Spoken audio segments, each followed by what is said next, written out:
Arabe, juste j'ai une question. J'ai lu D'abord, dans... Boker Tov, on est vendredi 28 février, Het Bezrat Hashem, Adar Aleph. Nous allons rentrer le Motzei Shabbat dans le Adar Bet. J'écoute la question avant de commencer. Aujourd'hui, on va essayer de Fater Bezeshu Shlav Nosé Chadash al Parashat Shavua. On va essayer de prendre un Nosé un petit peu nouveau par rapport aux écrits du Rabbi sur la paracha de la semaine, accompagné bien entendu d'autres commentateurs, et on verra comment on développera les choses par la suite, parce que je n'ai pas tout fait.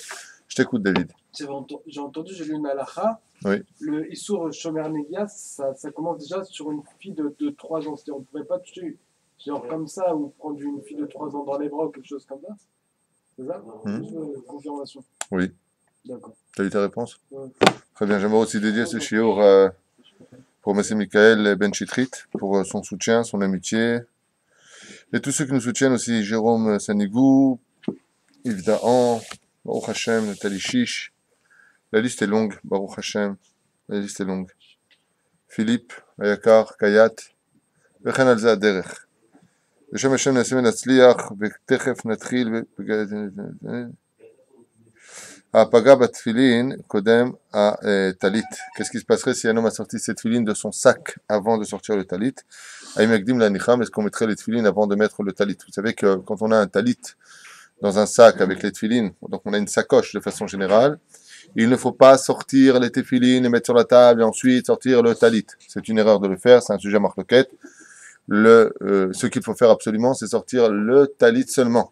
Pourquoi? Parce qu'on a un klal qui dit « mitzvah overet lefanecha al tachmitzena ».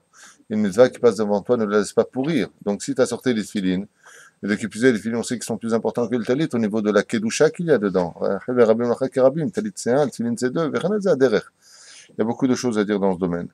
La reine, c'est la question qu'il pose ici. Im paga betfilin kodem talit. Si maintenant on a sorti cette filine avant de mettre le talit, qu'est-ce qu'il devra faire? Écoutez bien la réponse. Apaga betfilin kodem talit yaniach tfilin trila. Tant pis pour lui, il mettra d'abord cette filine. Donc faire attention à cela. Quand tu sors de ta sacoche, tu as tes tefilin et ton talit. Pourquoi est-ce qu'on met le talit d'abord? Mishum she, c'est-à-dire kodem. Donc on a d'abord ce klal qui dit qu'on met d'abord le talit pour cela. On met plus le talit que les tefilines. C'est un tam qui est rapporté. Le Shulchan Aruch en apporte un autre. Ceci étant dit, il y a beaucoup de raisons qui sont rapportées à cela. Et ensuite, on mettra le talit. Alors c'est un seder qui est inversé. Aval, il fallait faire attention à ce que tu sortais d'abord de ta sacoche. Parce que si tu prends tes tefilines et que tu les mets là et que tu mets les tefilines devant, tu humilies la paire de tefilines. Vous savez que comme on l'a vu, dans la gravité de ne pas respecter les objets qui ont de la kedusha, il faut savoir que qui dit objet dit neshama, car on ne peut pas posséder un nom s'il n'y a pas une âme qui le fait vivre, sinon ça disparaît de ce monde et lui et son nom. Donc si le mot tefilin existe, c'est qu'il a une âme, et cette âme peut porter plainte contre un homme parce qu'elle se sent humiliée. Prenons l'exemple du pain. Pourquoi est-ce qu'on couvre le pain pour devant le kidouche? Ou pourquoi est-ce qu'on ne met pas les olives sur la table pendant le kidouche? Parce qu'on a un seder et on ne comprend pas le seder. Le pain dit hey, moi je suis plus sur la table que les autres. Donc il y a aussi cette notion de Tadim Shetadir Telekodem, on boit moins de vin que l'on fait le motzi lechem, mais c'est pas la vraie raison. La vraie raison, c'est tout simplement parce que dans le seder du Pasouk de la Torah, on nous lit d'abord Chitab et Seora, et ensuite Gefen, Vechoulé, Vechoulé. D'accord?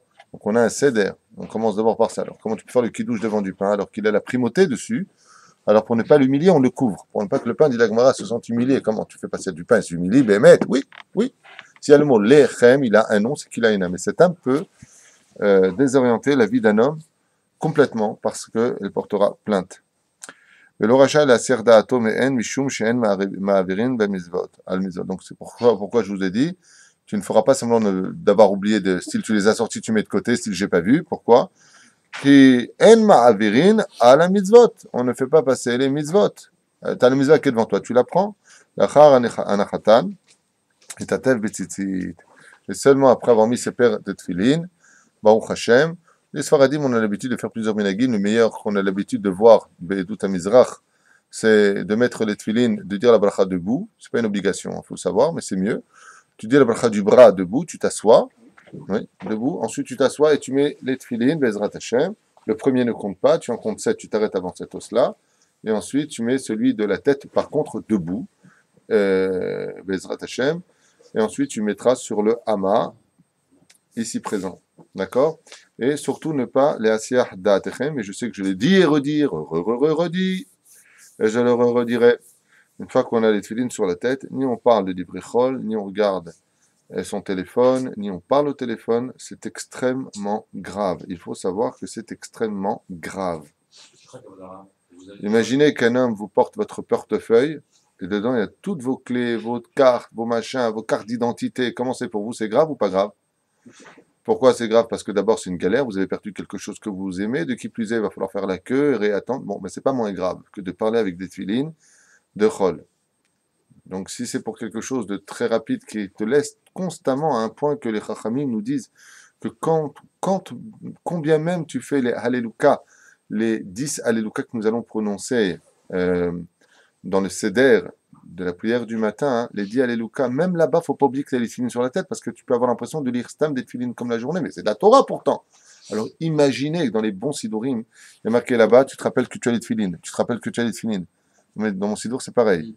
Tu passes d'un endroit à l'autre, n'oublie pas que tu as les tefilines. Pourquoi tu es en train de me marquer à chaque station alors que je suis dans la prière, tu as les tefilines? Parce que même quand tu es dans la Torah, tu dois pas oublier que tu as les tefilines. Même quand tu es dans la Torah, c'est pas que tu es dans le chol, même quand tu es dans la Torah, tu as les tefilines.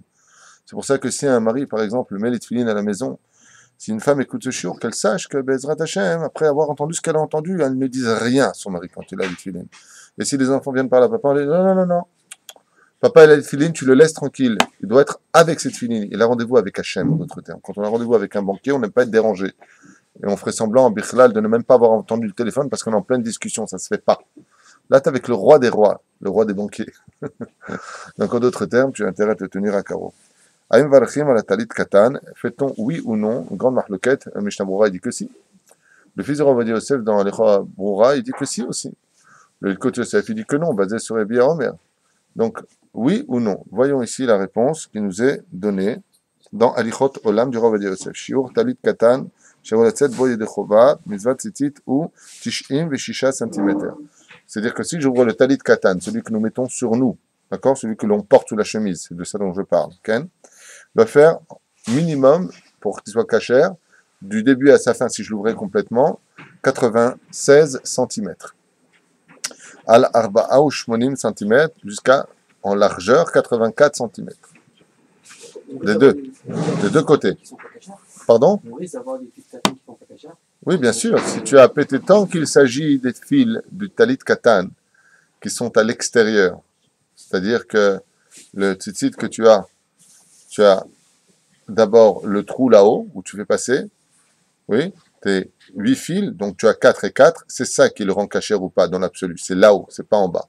En bas, même s'il y a un fil qui s'est pété, c'est comme quelqu'un qui a une roue qui est dégonflée, mais ça roule quand même, c'est pas interdit de rouler, elle est dégonflée sa roue, c'est pas interdit. Donc c'est pas ce qui compte, c'est pas les franges à l'extérieur qui comptent, c'est en haut, quand tu as fait passer tes fils dans le trou, s'il y en a un seul qui est pété là-bas, Nigmar, il est pas saoul. Maintenant, de l'autre côté, s'il y a un qui s'est pété, s'il y en a un qui s'est pété en bas dans les grandes franges qui tombent et qui accompagnent la cuisse, eh bien, il faudra le réparer, mais on peut le garder malgré tout sur soi. Pourquoi je vous dis ça? Parce qu'il arrive souvent que nos enfants, en courant et en se disputant, se battant, se chamaillant, on arrive à des fois casser leur talit et donc on fait faire à nos enfants et sourds de porter un vêtement en 4 coins dont le talit est pas soul. Donc, il faudra veiller à cela.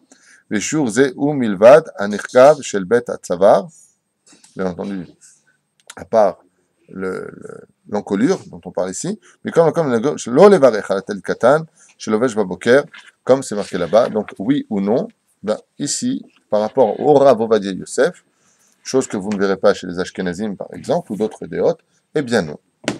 On ne dira pas la bracha dessus, on ne dira pas la bénédiction dessus, parce que en disant la bracha sur le grand talit, on doit avoir la kavana, c'est pour cela qu'il est impératif de dire le noussar de l'Echem Yahud Kutsha Berechu, donc de prononcer vraiment que la mitzvah que tu vas mettre le talit, non seulement tu as la mitzvah de l'Ekayem et Arba Kanfot, les 4 coins sur lesquels nous avons l'obligation de mettre les tzitzit, mais tu dois aussi avoir l'intention de sortir le talit katan qui est sur toi.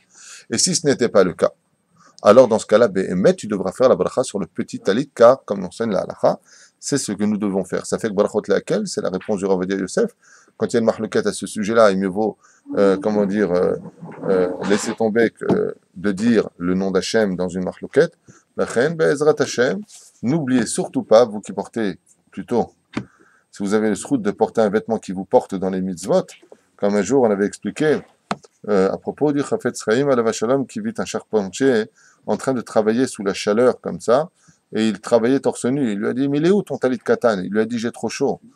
J'ai trop chaud, c'est dangereux, j'ai peur d'être mal. Il lui a dit, je comprends pas, la seule chose qui pouvait te protéger, t'apporter un mérite, c'est talit katan, même ça, tu l'as enlevé.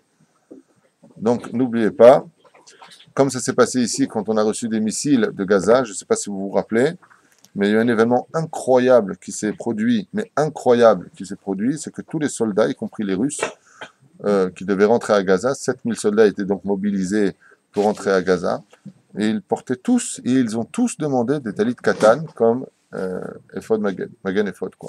Truc de fou. Une toute petite question par rapport au tefillin et au talit. Si dans ce cas-là, on a sorti les tefillin et qu'on a sorti celui de la roche avant celui de la yad, on va faire dans ce cas-là, comment ça se passerait? Ah, j'ai compris ta question. Toi, tu dis, et si on s'est trompé, on a sorti la tête avant de sortir le bras. Kim Doumani, que dans un cas pareil, si je me souviens bien, on couvre le talit de la tête et on mettra celui du bras. Pourquoi? Parce que le bras sort celui de la tête, mais pas celui de la tête sortira al mizvat filin. Nous, les Sfaradim, on ne dit pas cette bracha de la tête. On ne la dira que si on s'est interrompu entre le bras et la tête. Chaz v'shalom. Chaz v'shalom de s'interrompre. Oui? Aval, dans le cas où la personne s'est trompée, d'abord et avant tout, elle peut se tromper une fois dans la vie, mais pas tous les jours. Il faut faire attention à cela, mais c'est se tromper. Ah, je me suis trompé. C'est un problème. Donc on sort celui de la tête. Si tu l'as sorti sur la tête, tu l'embrasses malgré tout, tu le poses, tu le couvres et tu mettras celui du bras, sur lequel tu diras bénédiction. Oui, on n'est pas dimanche, c'est pas question-réponse, mais apparemment vous avez plein de questions aujourd'hui. On verra dimanche comment ça se passera. J'écoute. Vous souhaitez faire un commentaire pour l'événement de dimanche? Est-ce que je souhaite faire un commentaire pour l'événement de dimanche où on parle d'une mobilisation de 700 à 800 000 personnes qui iraient manifester? D'abord et avant tout, j'aimerais vous dire que ma surprise a été très grande en apprenant que le Rav Shlomo Aviner, donc symbole des kippot srugot, sioniste et anti, on va dire, haredi d'une certaine façon, je ne sais pas si on peut dire ça, mais en tout cas nos hashkafot sont complètement opposés l'une à l'autre, demande à ses élèves de participer à cette manifestation. Le Rav Shlomo Aviner. J'ai entendu ça à la radio Kol Barama hier. Eux-mêmes l'ont annoncé comme étant un choc. Parce que il y a une manifestation Bezrat Hashem dimanche. Bon, mais c'est peut-être un sujet hors chiour, mais très rapidement, il y a une grande manifestation qui est organisée par rapport au fait que l'on veuille absolument prendre tous les Bachouri Yeshivot pour les mettre de force à l'armée et considérer que celui qui ne ferait pas l'armée est considéré comme un assassin. C'est Maaseh Plili, ça veut dire exactement, c'est un criminel. Maaseh Plili veut dire criminalité, d'accord? Donc, il y a une grande manifestation, et cette manifestation n'a pas du tout pour but de manifester contre le gouvernement, mais tout simplement de réunir le maximum de personnes pour se plaindre au roi des rois, à Hachem, d'annuler ses décrets, comme on l'a vu avec Abraham Avinu dans la Gemara, qui selon une Déda, pourquoi nous sommes descendus en Égypte? Parce qu'il a sorti de Seyi Yeshivot, Be'er Sheva, il a sorti de la Gemara, pas David 318 Bessachakol, Bachuri Yeshivot, et la Gemara, pas David Pitou, nous dit qu'à cause de cela, sa descendance sera punie. Il faut faire attention à ce genre de choses. Il faut faire attention, car s'il n'y a pas de gens qui étudient la Torah dans le yeshivot, il n'y a ni Tsa'al ni Medinat Israël. Je le rappelle, pour ceux qui croient en la Torah, en tout cas qui ont une kippa sur la tête, que même si nous devons beaucoup à ceux qui nous ont concrétisé ce pays, c'est comme une yeshiva. Vous savez, créer une yeshiva, c'est très facile. Tu fais une fois un don, tu as créé les murs, tu as créé le sol, tu as mis tout ça. Il y a beaucoup plus dur. Ça s'appelle Arzakat Yeshiva, ça s'appelle soutenir maintenant la yeshiva tous les mois et toute ta vie. Alors il y a ceux qui ont fait un grand don de leur vie, kol hakavod, merci pour vous, pour le pays. On ne vous dénigre pas, chas v'shalom, au contraire, bravo et merci. Mais maintenant, il faut le maintenir, ce pays. Et comme c'est marqué dans la paracha de Bechukotai, ainsi que tout le Sefer Torah, s'il n'y a pas de Torah qui est étudiée, eh bien, il n'y a pas de pays. C'est pour cela que la Torah nous a vomi. La terre d'Eretz Israël nous a vomi. Si on ne fait pas de Torah en mitzvot, même si on nous dit que Israël, Shechatou, Israël, Hu, Israël qui a fauté reste Israël, il n'empêche que c'est seul le mérite des mitzvot et de la Torah qui nous protège. J'insiste énormément pour cela, pour celui qui se dit être religieux, et s'il a autre chose à me dire, eh bien qu'il vienne me le montrer. Quoi qu'il advienne, on sait que mieux vaut être un peuple qui chas v'shalom pour ce que je vais dire, mais c'est pas moi qui l'enseigne, c'est le Zohar qui l'enseigne, c'est le Tanakh qui l'enseigne, c'est la Gemara qui l'enseigne. Mieux vaut un peuple chilonique, un peuple qui ne fait pas Torah ou mitzvot, mais qui s'aime tous les uns les autres, qu'un peuple dit religieux et qui se détestent tous les uns les autres. Et dans ce sens où il serait bon enfin que nous devenions un peuple dit religieux et qui nous aimons tous les uns les autre pour avoir cette fameuse Géoula tellement attendue, Kaut Rabbi. Donc vous appelez, vous, Absolument, tout celui qui peut aller manifester pour faire des Teilim. Alors cette manifestation, ils partiront ici l'Abrechim vers midi. Le but, c'est de réunir un maximum de personnes. Rov Adrat Meler, 600 000 personnes minimum. On parle de 800 000. Tout le monde, tous les rabbinim, mais je te le dis, c'est ce qui est exceptionnel, c'est que pour une fois, nous avons une hardoute dans la même idéologie d'arrêter, de cesser ces décrets. Hein, comme on dit Yair Lapid, il est venu lapider le peuple d'Israël, mais il faut arrêter de se comporter comme des chiens devant le bâton. Yair Lapid n'est rien d'autre qu'un bâton préposé par Hachem par rapport au fait que nous n'arrivons pas à nous unir tous les uns les autres. Et c'est quand même malheureux que quand ce sont les décrets qui se jettent sur nous, on arrive enfin à se dire, on va, nous, l'équipote Strugot et l'équipote Shorot, se réunir et prier enfin ensemble pour faire des Teilim. Bravo. Bravo Hachem. Vous voyez Lapid. C'est quand même plus qu'un religieux quelque part, parce qu'il arrive à réunir le peuple. C'est merveilleux. C'est fini vos crises? Yofi. Donc je finirai juste avec ça pour vous le dire. La réunification, Bezrat Hashem, une grande manifestation à Yerushalayim qui commencera devant le Binyané Aouma. Bezrat Hashem, c'est marrant parce que Binyané Aouma, la construction de la nation, ça veut dire. C'est là-bas que ça commence, à l'entrée de la ville, sur la droite quand tu montes, en fait, Zatachan Merkazit, eh bien, le but, ce sera de faire des Teilim, le Feshema Israël, Hashem Wa Elokim, un peu une espèce de grand slichot comme ça pendant le mois de Adar, Rosh Chodesh Adar, Bezrat Hashem, pour commencer peut-être un nouveau mois, voire peut-être un nouveau Mazal pour le peuple d'Israël. La ville sera bloquée. Bon, vous savez qu'on doit faire une petite idée sur Pécoudé, hein? Bien. dimanche. Ça va être beau. À 4 heures. Une fois que vous aurez le tâche les mains, chez le ministre. Bevadaï, j'ai beaucoup prié, Bezrat Hashem, Lisa. Bat Tzipora, Bezrat Hashem, Ahlama Meira. Et les Pikuda Mishkan, Asher Pukad Alpi Moshe. Donc on ne va pas vraiment faire la paracha, juste prendre une idée ici du Rabbi de Lubavitch, Zatzal, que son rythme nous protège.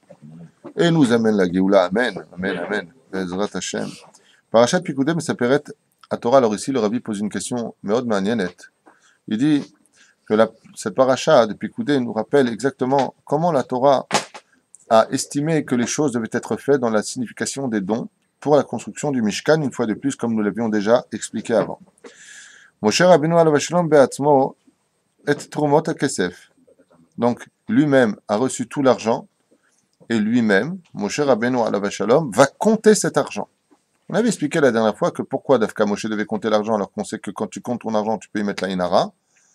Non, on a dit que Moshe, c'est le seul homme qui ne peut pas mettre d'Aïnara. Pourquoi? Parce qu'il est Kulo Bracha, Moshe. C'est pour ça que toute la Torah est mise sur le nom de Moshe, parce qu'il est Kulo Bracha.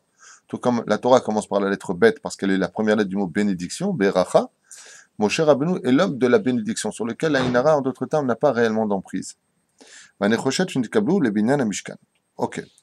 Bepashtout, ici, il pose une question, il dit, Anu Mivin, Adas Firazo Liot Din Vecheshbon al Trumot, Veshimush Neasa Ba'en.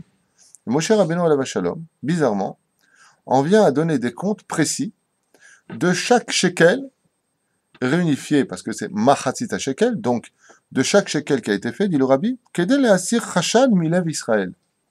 Et en d'autres termes, il vient montrer aux enfants d'Israël chaque pièce où est-ce qu'elle est partie. C'est-à-dire que c'est pas simplement vous avez fait un don Enigmara Sipour. Vous avez fait un don, je vais vous montrer exactement ton argent, voilà exactement là où il est. Toi, tu as donné combien? 1000 shekels, tu veux les voir tes 1000 shekels? Ils sont telle personne qui a acheté telle nourriture et telle chose. Mais là, on a un problème énorme. Ici, on a un très très gros problème, lequel d'après toi, Moshe?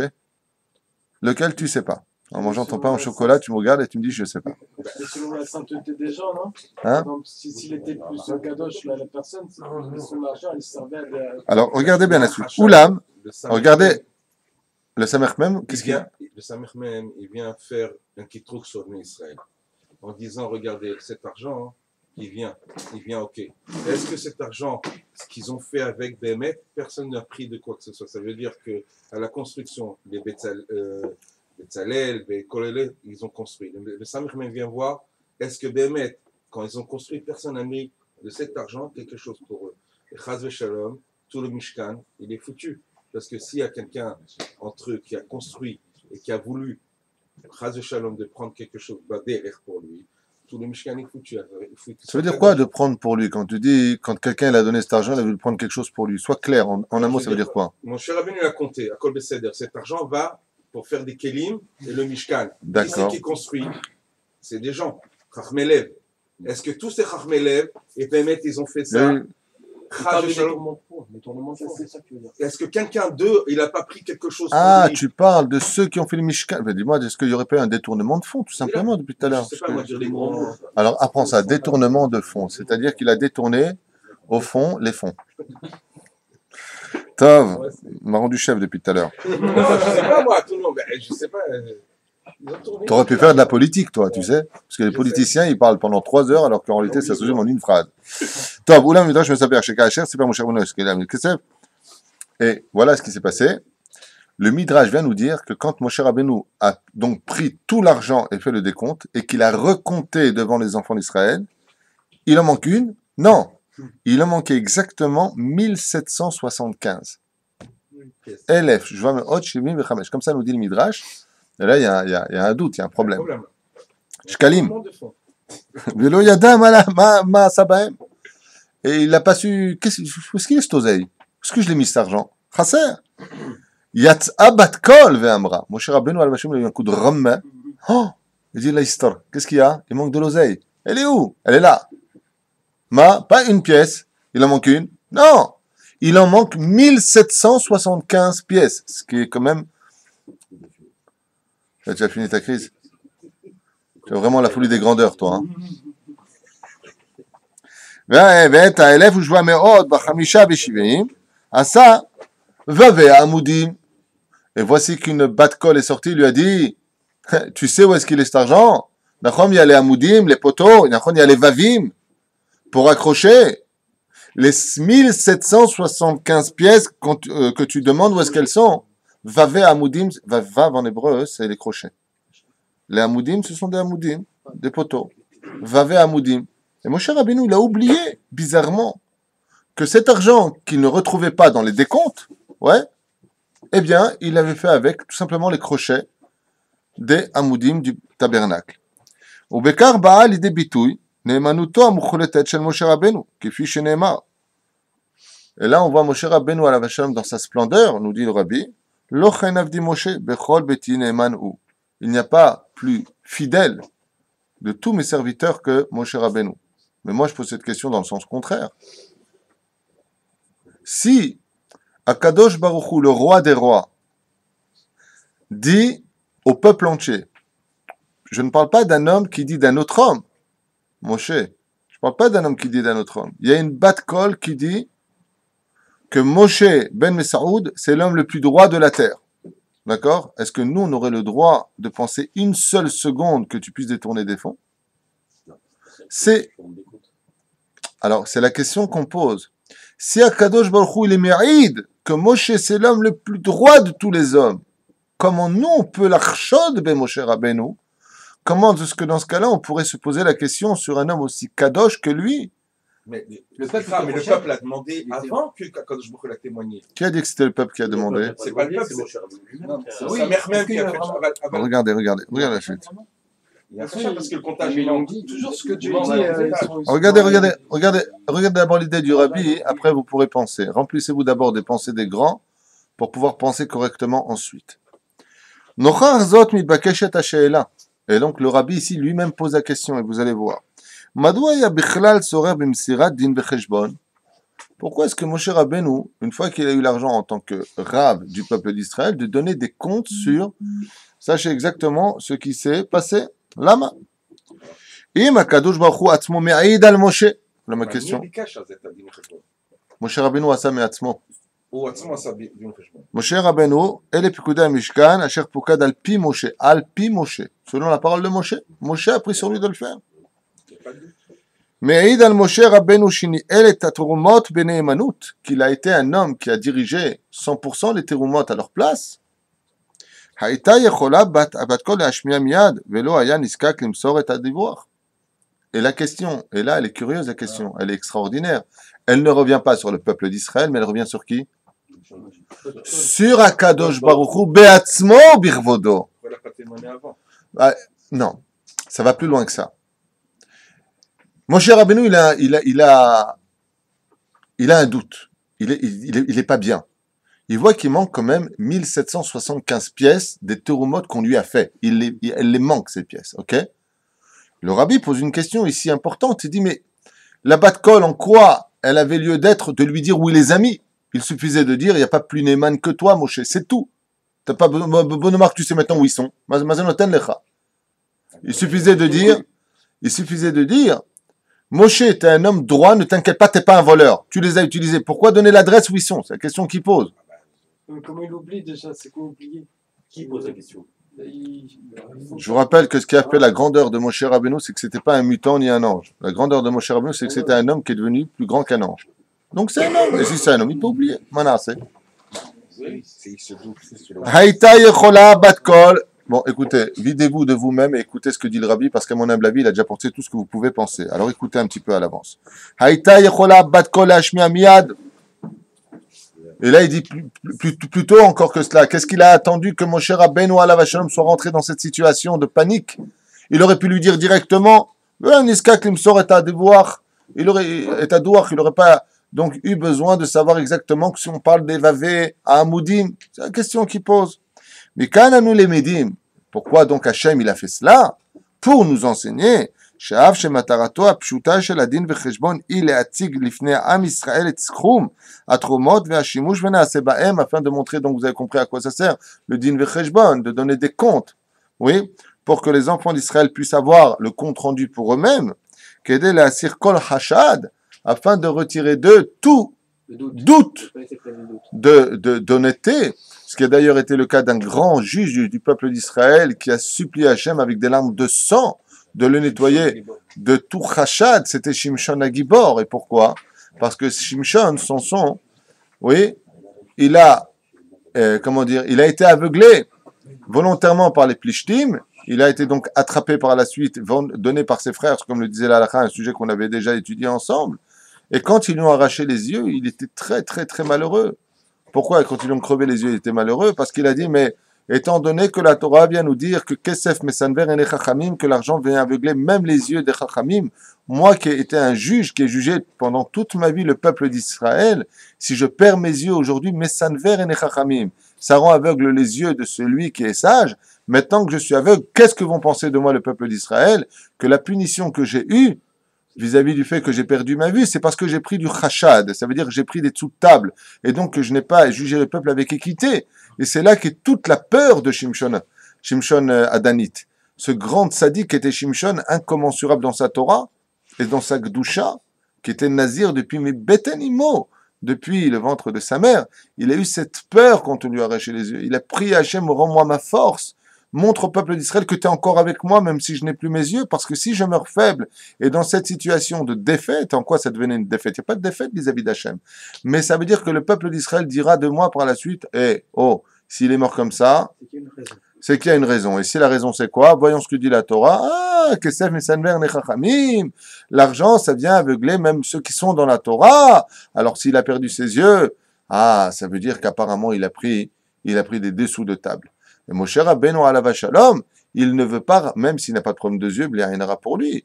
Il ne veut surtout pas que le peuple d'Israël puisse penser, ouvrir la porte à une pensée négative en ce qui le concerne. Et c'est ce qu'il dit. Quel est le but d'Akadosh Baruch Hu? Il aurait dû lui dire depuis le début. Voilà Moshe Rabbeinu, il y a eu ça et ça. Moshe Teneman, ou l'autre façon de penser, comme il dit le rabbi ici, c'est que venez am srum, kedé la asir kol chashad.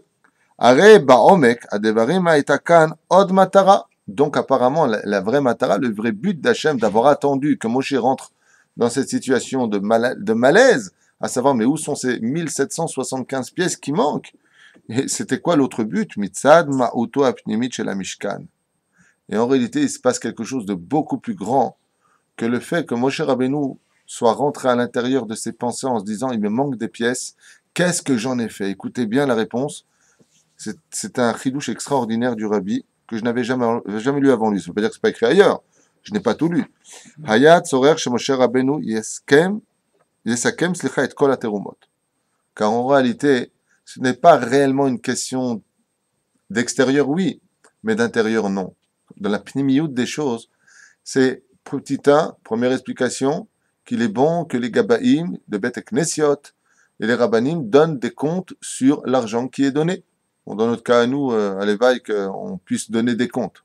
Si on est entre 63 et 65 000 shekels par mois, si on prend 6 000 d'ici, c'est déjà un esgamour. Donc, à notre niveau, il n'y a pas vraiment de din vechishbon à donner. Mais si ici, on prenait 65 000 shekels et qu'on avait 65 000 shekels de frais, si la balance existait vraiment, alors oui, il faut donner un divour, comme ça se passe dans les grandes bataknesiot. Comme ça se passe dans les grands tormim, quand il y a des tormim, quand une des yeshivas de Belz, à Yerushalayim, qui est une des plus belles yeshivot du monde, je ne sais pas si vous avez déjà été voir, les yeshivas de Belz, là-bas, c'est le nom des tormim sont écrits en lettres d'or, à l'intérieur sur du marbre. C'est impressionnant. Ça enlève le srout, Non, ça n'enlève pas le srout. Ils ont donné de quoi Baruch Hashem faire vivre la yeshiva.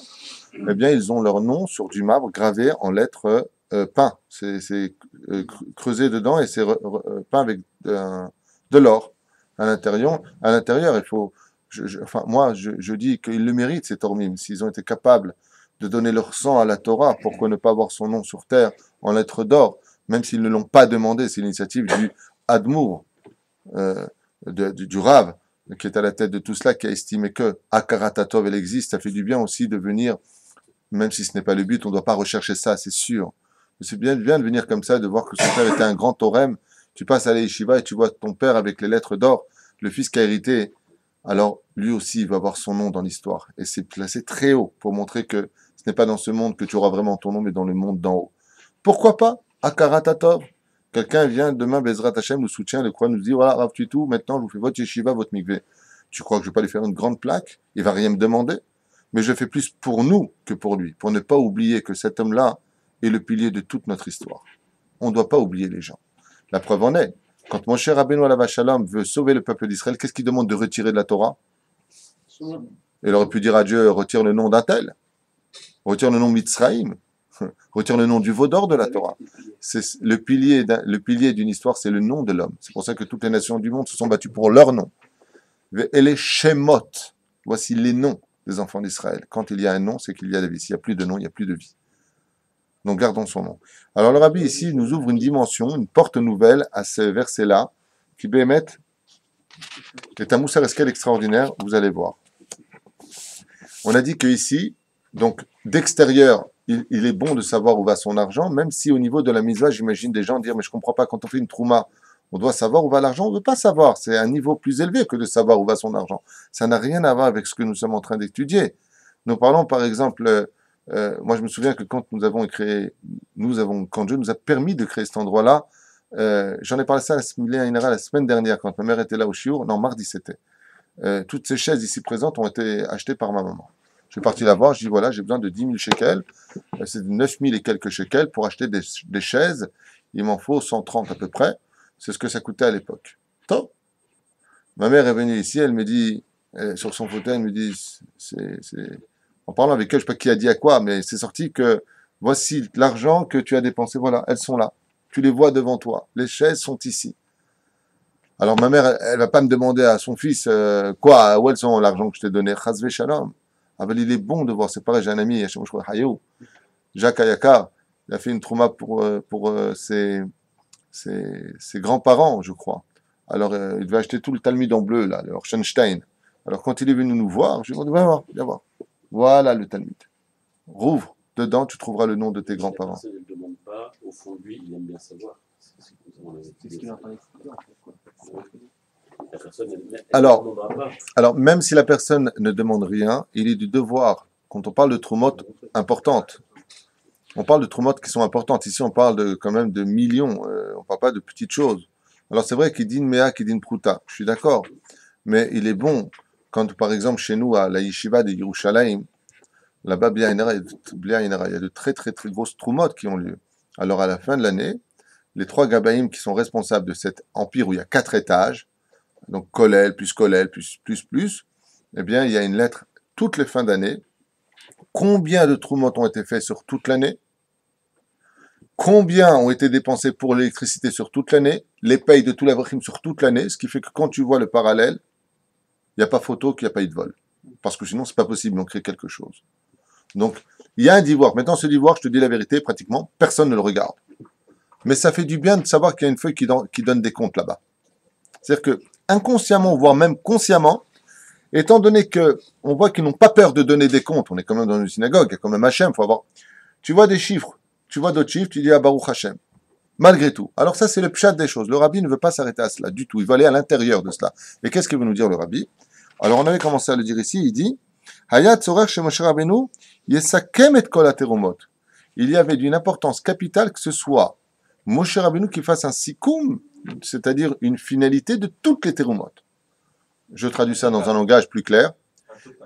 Il fallait que chaque pièce qui a été donnée passe par les mains de Moshe Rabbeinu d'Afka. Parce que c'est vrai que quand on a un empire, si demain, Bezrat Hashem, nous avions vraiment une grande yeshiva et amen, ça fait plaisir que vous rêviez après 5 minutes qu'on en parle, de dire amen. Non, ça fait plaisir. Oui, tu viens de le dire.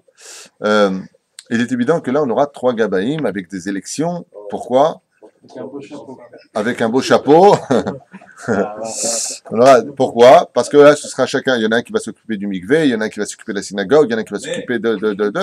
Donc là, il va falloir vraiment donner des tafkidim. On fait des réunions réelles. Pourquoi? Parce que il va falloir, bien entendu, avec l'accord du Rav, et peu importe qui sera ce Rav, il faut toujours l'accord de ce qu'on appelle Da'at Torah, l'opinion de la Torah pour savoir comment diriger une chose, parce que le message s'adresse à tous les gabaïm, avec tout l'amour que je vous porte et le respect que je vous dois. Vous n'êtes pas des rabbanim. Il faut arrêter cela, le côté du président qui prend les décisions de la synagogue, des gabaïm qui se la ramènent. Non, les gabaïm, leurs tafkid à eux sont précis dans leur travail, le président dans son travail, et le Rav, c'est lui qui dirige le tout. C'est-à-dire qu'il faut Da'at Torah. Est-ce que ce que vous faites, c'est Alpi Torah ou pas? Et on ne discute pas ce que dit le Rav. On peut lui poser des questions pour comprendre, on peut essayer d'analyser et apporter son opinion. Aval Mashomer Rav, je parle de choses parce que je reviens de France, c'est pour ça que j'en parle. J'entends des choses qui me démontent la tête. Je ne supporte pas l'injustice et la bêtise humaine quand elle arrive à ce niveau-là. Donc, quand il y a des rabbanim, Mashomer Rav ataose. S'il y a une avéra, c'est pas pour ton dos, c'est pour celui du Rav. Vous inquiétez pas, les honneurs, c'est toujours à double tranchant. Il y a des communautés qui fonctionnent comme ça en France. Et donc, nous avons. Ça sort du cadre. Moshe Rabbeinu, j'ai une question à vous, puisque vous avez tellement envie de parler ce matin, messieurs. Je vais vous bloquer un petit peu. Pourquoi, d'après vous, et si vous trouvez la réponse, vous êtes balèze. Je dis la vérité parce que pour moi, c'est un chidouch hatsoum. Ce qu'il dit ici, c'est extraordinaire. Pourquoi, d'après vous, le rabbi vient-il lever une question du Midrash qui retourne la tête ici? Il dit qu'il fallait absolument que toutes les pièces passent par les mains de Moshe. Pourquoi Aaron, excusez-moi, il est moins droit que Moshe? Chazve Shalom. Yoshua Binu, il est moins droit que Moshe. La Torah dit qu'il n'y a pas plus Néhéman que Moshe. C'est vrai. Mais il n'y en a pas un qui a connu mieux Dieu que Moshe aussi. Donc, il faut remettre les choses dans le parallèle. C'est-à-dire de façon yéchassite, comme j'ai lu dans le journal la dernière fois, que nous sommes le pays, Israël, qui sortons le plus de diplômes au monde. Nous sommes le pays numéro 1 en invention, plus que la Russie, plus que les États-Unis, plus que l'Europe, Israël. Mais c'est pas vrai. Au niveau quantitatif, il y a plus de diplômes qui sont sortis en Europe qu'en Israël. Mais au niveau relationnel, il y a 7 millions d'habitants ici, il y en a des... Hein? Au prorata, voilà. Prorata, merci pour vos mots de prorata, qui font en tout cas comprendre clairement les choses. Au niveau quantitatif, par rapport au peuple d'Israël, on le dépasse de très très très très loin. Voilà. J'ai aussi lu qu'il y avait 10 Israéliens qui font partie des hommes les plus riches du monde. Mais où sont-ils? Alors, ici, la question qui est posée, c'est la question que je vous pose avant de vous donner celle du Rabbi. Il dit pourquoi est-ce que toutes les pièces, sans exception, et pourquoi Moshe Rabbeinu a-t-il été inquiet car il manquait des pièces, 1775 pièces du Mishkan, ne sachant pas où il était. Et là, Baruch Hashem, Dieu lui envoie une réponse. Non, ne t'inquiète pas, tu as oublié Moshe, mais tu les as mis dans les vavim, dans les crochets. C'est quoi la réponse d'après vous? Pourquoi les pièces devaient-elles passer par les mains d'Afka de Moshe? Arrête, comme on a pu pour juger le peuple, il y avait Moshe, les juges par dizaines, par centaines, par milliers, par 10 000. Ouais, pour juger le peuple, il y a toujours ce qu'on appelle la pyramide, la hiérarchie. Là, il faut que ce soit d'Afka par Moshe, personne d'autre. Pourquoi? Je pense, je reviens encore une fois tout à l'heure sur ce que je dis, mais Samechmen, je reviens encore une fois Samechmen, parce que le seul personne qui se bat contre le Samem, qui est capable de faire quelque chose avec le Samechmen, c'est Moshe Rabbeinu. Donc toi, tu dis à cause du Satan, le seul qui peut se battre contre lui, c'est Moshe. Et pourquoi? Parce que le Kitroug vient du Satan. Et lui, c'est le seul qui vient me l'éclater à l'âme Israël et de lui dire quelque chose. Et le seul qui peut Le se seul, battre, seul qui vient les sanguères, tu veux dire. Le seul qui... Greg. On parle du Satan alors. Oui. Ah, d'accord. Et le seul qui peut se battre, c'est Moshe Rabbeinu. Parce que Moshe Rabbeinu, on le voit que quand il vient à la fin de sa vie, il envoie balader le Satan. Il ne peut pas être sur lui. Réponse Je pense. Moi, je non acceptable. Pour plusieurs raisons, je ne vais pas débattre parce que là on partira sur un autre sujet, mais ce que tu dis, ça se discute, demande à Delarue. Alors, C'est pour montrer qu'il y a un fédère et que Moshe Rabbeinu il est responsable. c'est pour montrer qu'il y a un céder et que Moshe C'est Rabbeinu lui qui- est responsable. Non C'est Ah, lui il qui en doit faisait faire, des c'est choses. pas- Moshe Rabbeinu, il était Gabbai, il était Rav, il Oui, était oui, mais Moussadran. c'est lui qui est responsable. Pourquoi Moshe et pas un autre? Parce que justement, c'est lui qui est responsable, c'est pas Aaron. c'est Ouais, pas vous voyez, Aaron, vous voyez c'est comme quoi Moshe que le Rabbi, il va donner une réponse qui n'a. C'est d'une donne. Parce qu'on Moshe. parlait du Mishkan, là, on parlait pas de n'importe quoi. Alors on parle, comme c'est super important, c'est le Rav qui s'en occupe. Le Mishkan. Bah, c'est le fédère. Parce qu'il y a des halakhot, il y a tout dans le Mishkan. Donc dans ce cas-là, qu'est-ce que tu fais de Betzalel et Oliav? Comment? Qu'est-ce que tu fais de Betzalel et Oliav? C'est eux qui l'ont fait le Mishkan. Comme c'est très important, c'est Moshe qui aurait dû le faire. La direction de Moshe. Alors là aussi, ça aurait été sous la direction de Moshe, qui mettent Aaron, Chour est décédé, mais Betzalel et d'autres à compter. Non, la question, c'est pourquoi chaque pièce devait passer par la main de Moshe. Il faut qu'il la touche, cette pièce. Il fallait que Moshe la compte. S'il la comptait pas, c'est un drame. Ce que vient expliquer ici le Rabbi, le chidouche que nous donne le Rabbi, c'est Dafka, pourquoi cela? Adam? On a donné la réponse au tout début du shiur Bracha. concernant le fait qu'il n'y avait que Moshe qui pouvait compter parce qu'il n'amenait pas la Inara. Et en plus, Ça, on a répondu à ça. C'est Shivim Panim la Torah, c'est une autre réponse. D'après toi. D'après vous. Lors de la Vodazara, qu'il fallait qu'il. Oh, tu commences à m'intéresser, toi. Ah, bien sûr. Là, tu viens, toi, t'es cool. On dirait que t'as pris un joint colombien, là. Tu viens, tu lèves la tête, après 3 heures. Ouais, peut-être. J'ai lu ça il y a 10 ans. Il a dit, t'as pas le droit de donner la réponse dans la compétition des réponses parce que t'es dopé. C'est pas mal, Moshe. Je suis shooté. T'es shooté. Mais non, c'est vrai, ça m'intéresse ce que tu dis. Ça veut dire quoi, ça? Parce que c'est pièce d'Avodazara, ça? Non, il fallait qu'il remonte qu'il ait Mekadesh, non? C'est-à-dire qu'il les rende kadosh. On sait que peut-être avec des kavanotes, des kavanotes particulières pour rendre Dafka de ce qui est Fallait tombé qu'il dans contrôle le peut-être. Réponse valable à 45%. Il fallait qu'il contrôle d'où venait l'argent. Ça, on l'a déjà dit. Pourquoi il y avait marqué Zahav, Kesef et Nechoshet? Ça me rappelle l'histoire Si t'as dit ça, c'était dans le. du Magui de Mezrich. Zacher Tzadik Kadosh Vracha. Une fois, le Magui de Mezrich à la Shalom, il est parti chercher des trumot. Il est parti chercher des trumot, de l'argent pour la yeshiva. Certainement la chose la plus humiliante qui soit sur terre. Tendre la main pour sauver la Torah, bah, c'est très humiliant de tendre la main. Et il est arrivé comme ça, il a dit pour préparer mon carrosse. Ils ont préparé un carrosse extraordinaire.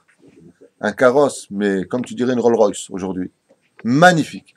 Rien que la roue, elle valait déjà 4 à 5 000 roubles. La roue. Pas une roue chnene, une roue mzienne. Donc, il tape comme ça à la porte d'un riche. Et le riche, il ouvre la porte. Il dit Shalom, oh, Kvodarav, comment allez-vous? Alors, ça va les affaires, Baruch Hashem, on n'a pas trop le temps.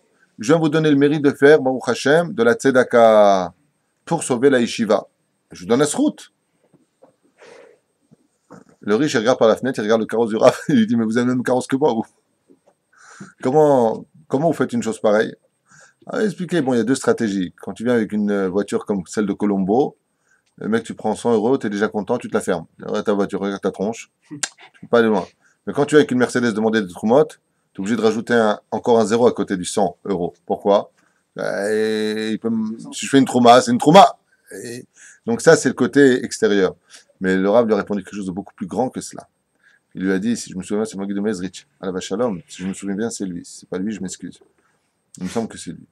Il a répondu à ce moment-là, il lui a dit, vous savez, quand je prends l'argent, il y a marqué que Chachmelev, Mazé Chachmelev, les Chachamim dans la paracha de cette semaine, on les appelle les Chachamim du cœur. Pourquoi? Parce qu'il y a les pensées du cœur. Il y a celui qui va donner de tout son cœur pour soulever la Torah, pour comprendre la mitzvah. Lui, il va servir aux choses les plus importantes du Mishkan. Il y a celui qui va donner, parce qu'il doit donner, parce qu'il a une maladie, il veut en guérir, parce que. Alors ça, c'est du niveau du Kesef. Il va servir dans le Mishkan pour une chose, mais qui va s'éloigner de plus en plus du Kodesh HaKodashim. Il y a le Nechoshet. C'est celui qui donne avec les boules. Il donne l'argent parce que, bon, c'est le Rav, ou parce qu'il y a les caméras, ou parce qu'on va le voir, mais quand il donne l'argent, il fait le Kaddish, le mec, tu vois. Il a une paire de boules, mais bien un crapaud, tu vois, mais bien comme il faut. Il voit son argent partir, il a une larme. Celui-là, c'est le Nechoshet. Il lui a dit, Oui, il faut donner de l'argent. Il dit, vous savez, c'est quoi mon carrosse là-bas? Ce sont tous ceux qui ont donné l'argent avec les boules. Je lui ai répondu. Quand il s'agit de choses extérieures, moi, je ne peux pas venir faire vivre la Torah si je n'ai pas le carrosse, mais le carrosse, il est à l'extérieur de la yeshiva. Ce sont les gens qui ont donné avec l'extérieur de leur cœur, qui n'ont pas donné avec tout leur cœur. Donc il lui a répondu la chose suivante, effectivement, comme vous l'avez dit pour Moshe Rabbeinu, il devait prendre l'argent, d'accord, comme on le voit, mais c'est Betzalel qui fait ça. Mais exactement, Betzalel, quand il prenait l'argent qui avait été compté par Moshe au préalable, en touchant l'argent, il savait qui était le propriétaire, comment il avait donné l'argent. Cette pièce, elle allait pour quelque chose de plus important. Qu'est-ce qui est le plus important au monde?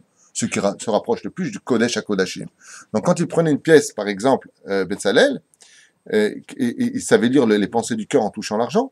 Donc il savait si cet argent avait vraiment été donné mi kol alev, mi chetzi lev ou mi rada alev, c'est-à-dire des degrés différents. Là, ça ne répond pas à la question qu'on a dit. Là, on dit que ça doit passer par Moshe. Donc, ce n'était pas à Moshe de comprendre à qui appartenait cet argent et quel était le niveau spirituel. Ce n'était pas à Moshe Rabbeinu. Si je continue sa réponse, et que vous avez dit que c'est 45%, on avait dit que le peuple d'Israël était Koulam Vodazara. C'était dans 49 Charetouma. Alors maintenant, si cet argent il arrive de cet endroit-là, et comme il a dit, il faut les Kadesh Auto, eh ben, il faut le rendre maintenant plus à Vodazara. Alors cet argent qui était de la base d'Avodazara, c'est que Moshe Rabbeinu qui peut le faire. Ah oui, il peut pas le faire. Ah oui. Alors, effectivement, regardez, la première réponse, il y en a deux. Il y en a une qui est encore plus grande. Vous allez voir. Quand une personne donne de la terouma pour la Torah, la somme qu'il va donner n'a aucune importance dans les cieux, car tout appartient à Dieu. Nous ne sommes que des intermédiaires de l'histoire. Donc tout dépendra de la kavana quand il va faire son don. Donc Moshe Rabbeinu, étant donné que peut-être cette personne a fait de tout son cœur ou la moitié de son cœur, comme on l'a expliqué juste avant, Moshe Rabbeinu qui a lui, il est Shakul Keneged Shishim Ribo chez l'Israël, il savait sonder exactement dans les terumot, mettre l'argent dans les caisses pour savoir qui était le plus proche ou moins proche, même si c'est par la suite Betzalel qui faisait les choses. Au mec Yoter, mais il dit ça va beaucoup plus loin que cela. Et écoutez bien la réponse du saint vénéré Rabbi de Lubavitch, mamash extraordinaire. Bon, mec Yoter, achat asibot shamishkan ikra mishkan haedut. Pourquoi, d'ailleurs une question avant de continuer, pourquoi est-ce qu'on appelle ça le mishkan haedut? L'arche d'alliance, en hébreu, s'appelle l'arche du témoignage. D'accord? Pourquoi on appelle ça du témoignage? En quoi vient-il témoigner ces deux témoins, les chérubins? En quoi? Ça vient témoigner de quoi? Entre Kadosh Baruch Hu et le peuple d'Israël. Pas du tout. Ils ont tous vu que Moshe parlait à Pas du Dieu. tout. C'est l'argent qui leur appartient. Donc. Pas du tout. Écoutez la question, je vois que vous n'avez pas compris la question. Je vous amène deux témoins. Que vous allez me dire pourquoi faire? C'est la question que je vous pose. Pourquoi deux témoins? Non, non, non, non, non. Alors vous allez l'apprendre aujourd'hui. Enfin, si votre fils Bezrat Hashem, en grandissant, vous pose la question, Lama Aaron Haedut, Aaron Abrit. Pourquoi le Aaron Haedut? L'arche du témoignage. Témoignage de qui, de quoi? Où est le problème? Réponse, ça appelait au début comment ça? Le Chot Abrit, c'était appelé le Aaron HaKodesh. On est bien d'accord. Et d'un coup, ça devient le Aaron Haedut. Alors en quoi ça devient Edim? Écoutez la réponse. Et Mishum Mishkan aya Edut l'Israël sheviter lahem akadosh baruch hu al maase haegel. Ils viennent, ces deux chérubins, qui vont changer de nom de Aaron Abrit, l'Aaron Haedut, le Haïd shakadosh baruch hu mahal ibnei Israël. Ces deux témoins viennent entre le peuple et leur créateur témoigner que Dieu a vraiment pardonner. Parce que si Dieu, il vient dire un jour, vous avez fait Chet Haegel, on avait juste un mot à dire, Aaron Haedut. Vaïcha, Moshe, ce qu'on lit. Il faut avoir la kavana du Aaron Haedut, parce que ces deux témoins venaient témoigner que Kadosh Baruch Hu, nous a pardonné la faute du Vaudor, qui, en réalité, méritait l'extermination, Chas v'Shalom, du peuple d'Israël. Donc, il fallait deux témoins en disant, non, je vous laisse la vie, attends, tu me laisses ta vie, tu vas pas me tuer, je veux deux témoins, dis-le, je laisse la vie, au revoir, maskim, goodbye. Mais si on continue la faute du veau d'or, je te pardonne la faute du veau d'or, mais tu l'arrêtes. Chaque fois qu'on a recommencé dans l'histoire un semblant de la faute du veau d'or, Akadosh Baruch Hu regarde le Aaron Haedut, un petit peu comme le Lef El Dalim, le Keshet, l'arc-en-ciel, les peuples du monde méritent d'être ensevelis sous les cieux. Dieu envoie une Haedut. J'ai promis d'eux, donc je regarde l'arc-en-ciel, dit Hachem, pas nous, parce que l'arc-en-ciel vient nous accuser. Mais le Aaron Haïdout, dit le Rabbi, Mishkan Haïdout, Imishum Shamishkan Aya Haïdout l'Israël. Chez Viter Akadosh Baruch Hu Bemaase Haegel. Viter Lahem, il a laissé tomber. C'est pour ça qu'ils viennent comme Edim, comme témoins de ce pardon. Comme ça, vous le saurez une fois pour toutes. Pourquoi on appelle Aaron Haïdout? Et là, maintenant, c'est le Chidouche. Sha'arei Ashrat Shchinato Benehem, car la Shchina vivait parmi eux. Ou la Mafakadosh Baruch Hu Viter l'Israël al Chet Haegel. C'est vrai qu'il a renoncé à punir les enfants d'Israël pour la faute du veau d'or. Bechol Zot, Davak Bahem Gam Achet. Mais malgré tout, le veau d'or a laissé un bgam, c'est-à-dire un défaut dans l'âme du peuple d'Israël. Nous avons été touchés. À l'image de quelqu'un qui rentrerait dans une porcherie, il sortirait et sentirait le porc. Il n'a pas touché de porc. Dieu t'a pardonné de sentir mauvais. Mais malgré tout, il reste quand même quelque chose. Vous savez, comme on dit souvent, un vase qui n'a jamais été brisé est parfait.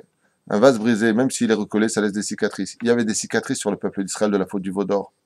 C'est le seul qui n'était pas dans le veau d'or. Aïwa. Il n'y a pas que lui. Qu'est-ce que tu fais de Yoshua Bin Nun là? Pourquoi il a fait? Alors moi je te pose la question, tu m'as devancé.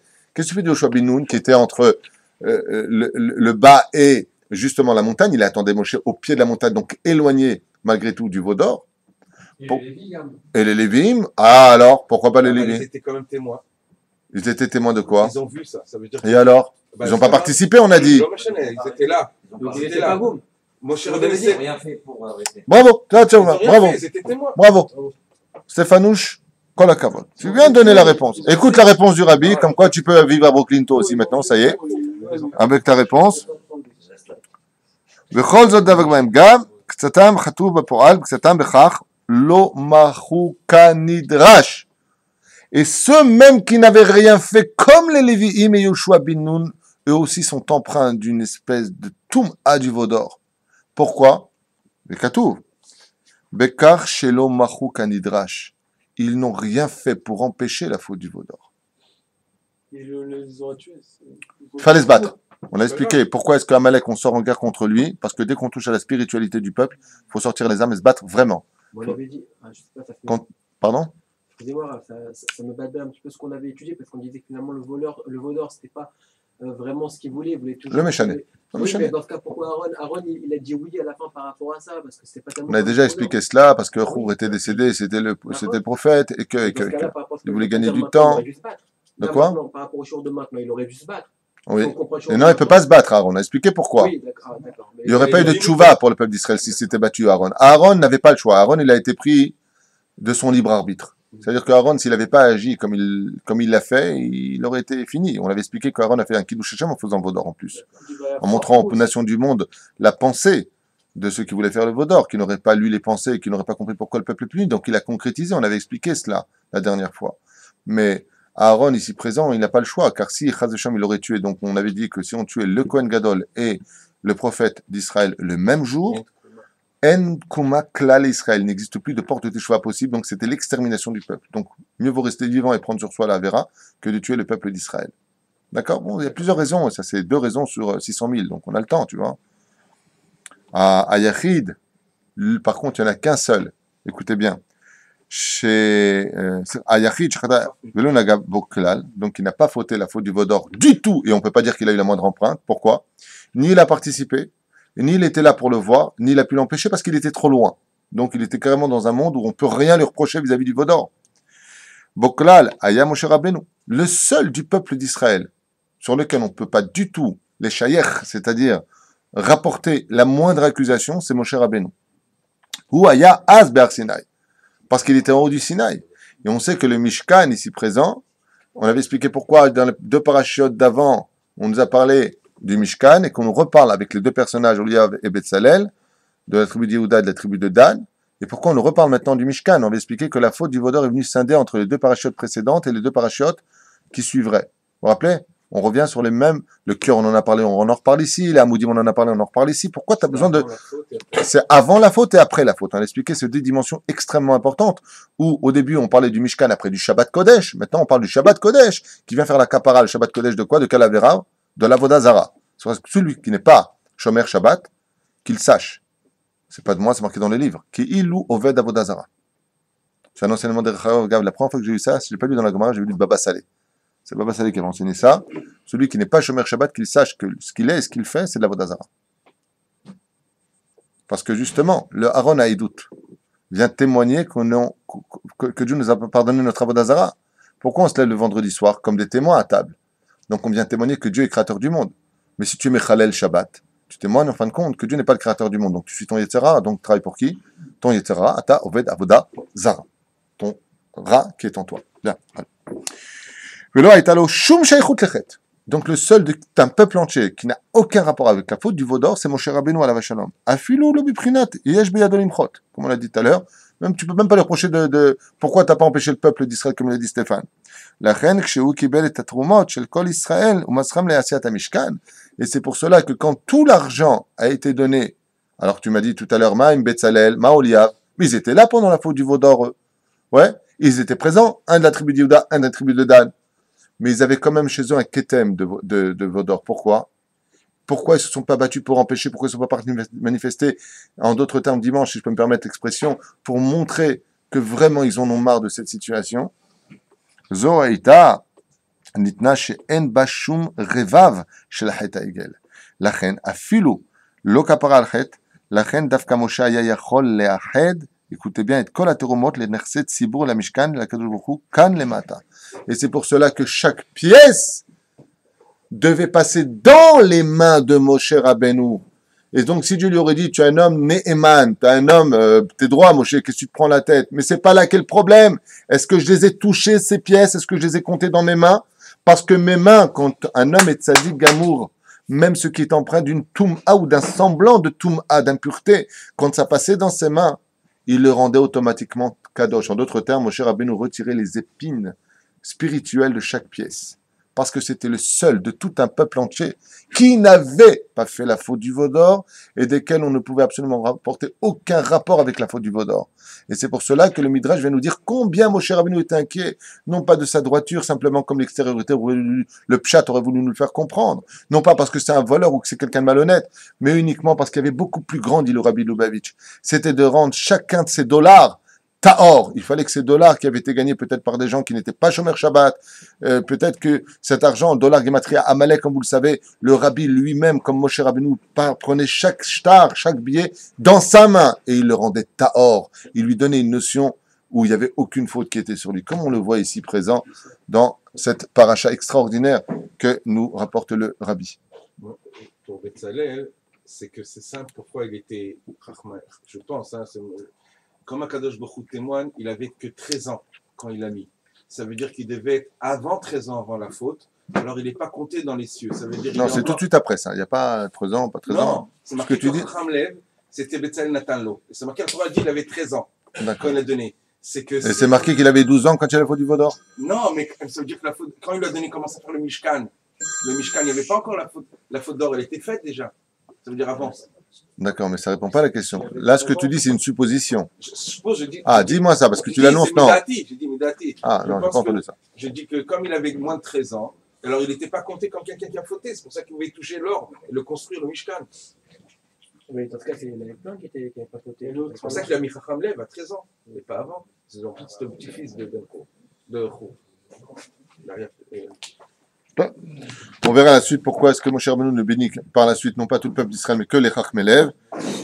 Que le Rabbi juste en face, Bezrat Hashem prescrit, et regardez combien il est important d'être un homme kadosh parce qu'on a la force de retirer toute suspicion de même chose qui était tamée. Et on voit ici mettre la grandeur des tzadikim, pas simplement celle de Moshe Rabbeinu, mais la gdusha d'un tzadik qui représenterait une machine à laver pour toutes les saletés que les enfants d'Israël pourraient porter sur eux. Shabbat Shalom.